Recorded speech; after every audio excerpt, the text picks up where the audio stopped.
Hola, c'est Beaumasque, el presidente comico. Comment est-ce? Bon allez, fini de rire, là on est là pour parler de choses sérieuses, on est là pour parler passion comics. Et là je vous le dis direct aujourd'hui, ça va être du très lourd parce qu'on va parler de ma viande préférée et on va un peu rager, mais toujours dans la joie et la bonne humeur.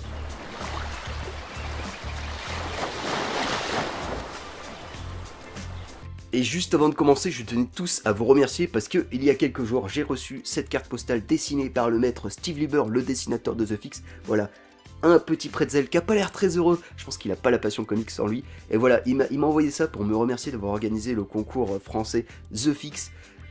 Et ça me fait super plaisir, je m'y attendais pas du tout, il était censé juste envoyer une carte postale au gagnant. Bah voilà, il m'a envoyé une carte en rab et c'est grâce à vous si voilà, vous avez joué le jeu, vous avez participé au concours, vous avez partagé le concours.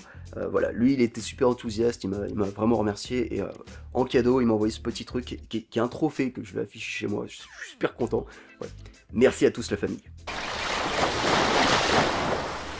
En ce moment j'ai pas beaucoup d'argent donc je suis obligé de traîner dans des boutiques d'occasion et souvent je tombe sur de bonnes affaires, comme là récemment, ce tome 5 de Picsou par Don Rosa à retrouver chez Glénat. J'avais bien sûr acheté les deux premiers tomes qui contenaient la jeunesse de Picsou, qui est peut-être l'un des meilleurs comics de tous les temps, je pense que tout le monde l'a lu, mais si c'est pas fait, vous devez le lire.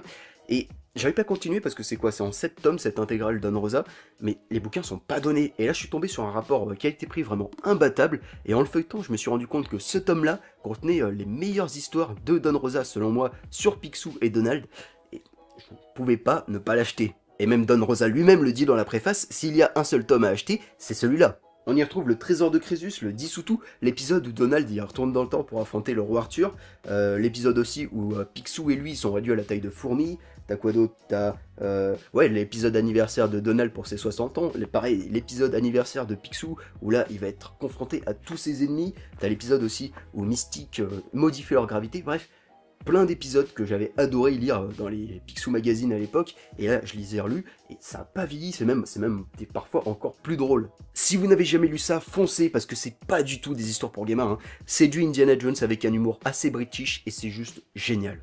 Seul bémol, la nouvelle colo, où là il y a des scènes qui changent complètement d'esprit, en tout cas dans mes souvenirs, le trésor de Crésus par exemple, la scène finale se passait de nuit, du coup il y avait une ambiance assez mystique, non l'espace de jour du coup, je trouve que la scène finale est beaucoup moins marquante, il y a plein de scènes comme ça, il y a plein d'épisodes comme ça, j'avais déjà remarqué ça dans la jeunesse de Picsou, du coup voilà, un peu déçu.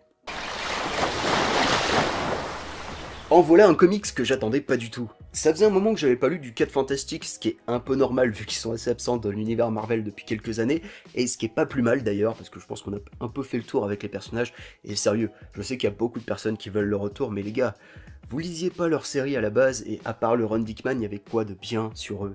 Secret Wars, on en pense ce qu'on veut, c'était un excellent dernier arc des 4 Fantastiques, et franchement, ils méritaient leur retraite. Bon, malheureusement, Marvel va les ramener dans quelques temps, avec certes Dan Slott au scénario, mais c'est un peu con.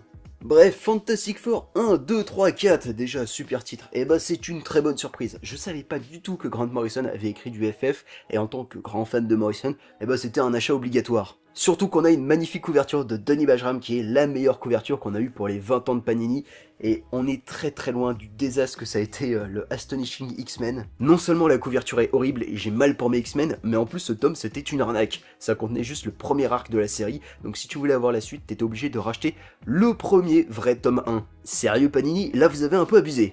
Après tu me diras c'est une bonne technique pour savoir qui parmi les youtubeurs et les blogueurs sont un peu des lèche-cul Panini, parce que là pour te vendre cette horreur, faut vraiment pas avoir de race. Mais bon, on va arrêter le hors-sujet et revenir à Momo. Grant Morrison nous offre un arc en 4 parties dessiné par Jelly, et je pleure parce que Grant Morrison il va jamais retravailler chez Marvel, alors qu'elle est là la solution que je posais un peu plus tôt. Tu veux relancer les 4 Fantastiques, et bah tu laisses Grant Morrison écrire les 4 Fantastiques, parce que ce mec est né pour écrire cette série. Parce que les 4 Fantastiques, c'est plus que des super-héros, c'est The Team pour jouer avec plein de concepts, et un esprit fou comme Morrison, il va nous faire des merveilles dessus. Du coup, 1, 2, 3, 4, bien qu'un peu brouillon et un peu court, ça te donne un aperçu de ce que pourrait donner un run par Lex Luthor sur les 4 Fantastiques, et c'est rageant parce que ce serait trop bien. C'est donc un comics intéressant parce que, bien que ce soit une très bonne lecture, eh bah tu vas rager, mais ce sera une bonne rage. Un peu comme quand t'apprends qu'il devait y avoir un film Superman réalisé par Tim Burton avec Nicolas Cage. Seulement un an après la sortie de leur précédent album Humans, un album qu'on avait attendu beaucoup trop longtemps, et je crois que j'en avais parlé dans le Beau Masque Passion Comics numéro 3, et ben le meilleur groupe de tous les temps, Gorillaz, est de retour avec The No-No, The No-No, The No-No, The No-No, No-No. Un album beaucoup plus sobre avec très peu de guests, on retrouve qui? On retrouve Snoop Dogg et je crois que c'est tout, et des chansons qui sont très différentes de ce que proposait Damon Albarn jusqu'à présent, mais qui sont toujours très efficaces et toujours très bonnes. Gros coup de cœur pour Hollywood, Humility et Sukai, et ce sera pas mon album préféré, mais ça fait tellement plaisir, vous imaginez même pas de déjà retrouver le groupe Gorillaz et de resuivre à nouveau l'histoire complètement folle de ce groupe fictif. L'idée de cet album, c'est que Murdoch, le leader du groupe, est en prison, et donc Russell, Noodle et Toody ont été forcés de recruter un nouveau bassiste en la personne d'Ace. Alors Ace, c'est ce personnage-là que vous connaissez peut-être, vu que c'était un vilain très secondaire de la série Super Nana, et voilà, un vilain Super Nana qui se retrouve dans Gorillaz, c'est peut-être l'idée du siècle. Voilà, c'est la fin déjà de la meilleure émission du web. Merci à tous de l'avoir suivi. N'hésitez pas à lâcher un petit pouce bleu dans les commentaires, à donner votre avis ou me conseiller des lectures comics, ça peut être intéressant aussi. À partager la vidéo, à vous abonner si c'est pas fait, à cliquer sur la petite cloche pour ne pas rater les prochaines créations, à manger du canard parce que c'est la meilleure viande au monde. Et on se dit à très vite. Allez, la bise, à la prochaine. Adios!